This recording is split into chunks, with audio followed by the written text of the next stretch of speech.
Good afternoon. This is Dr. David A. Paget again. So in a couple of minutes, I'm going to try to show you all the basic process for getting the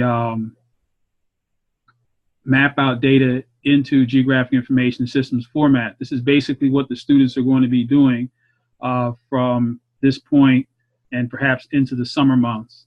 And hopefully they'll be able to do this perhaps for other types of mapping activities related to community asset mapping. So I'm going to share my screen now. And so first, the data from the map out activity are being converted into spreadsheet format by the students. And so each student is identified by a code name or was identified by a code name through the map out activity. And then they attributed various perspectives on locations in their communities where they feel comfortable, uncomfortable, safe, unsafe, places that they thought were beautiful and interesting, and so on and so forth. And so those data were recorded in hard copy and then entered into a spreadsheet like this one.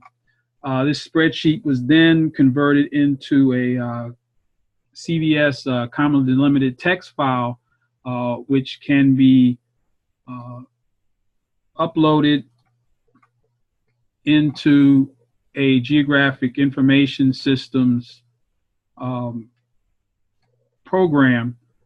And so here is the map. I skipped a lot of steps, but here's the map that was produced using just some of the data from the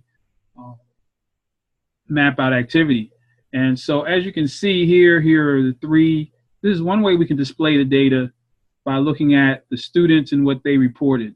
And so let's say this student Eel here identified this Plaza Mariachi as a place where he or she likes to hang out with friends, and also Seahorse also identified that place. So we can map according to individual places what students thought about those places. So of course the Oasis Center, the students identified that as a place where they know they are respected and cared for, as a place where they find opportunities and resources, and also two students identified as a place where they can find opportunities and resources.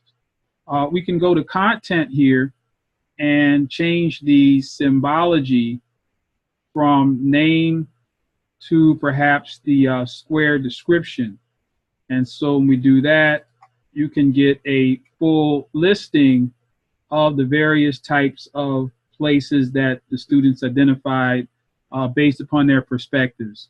And each point is color-coded in terms of whether they're comfortable places, gun violence, they feel unsafe, so on and so forth.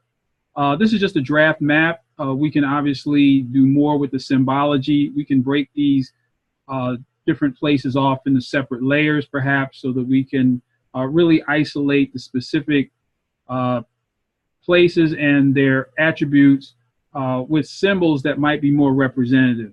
So we might, instead of having this green dot here for gun violence, actually pull in a gun.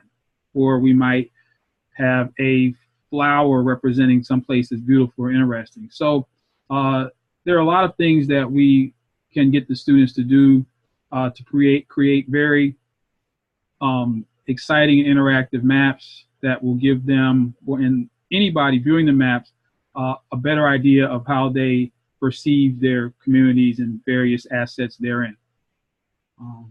So looking forward to the students getting involved in doing more mapping with the data as we continue throughout the summer and the duration of the project.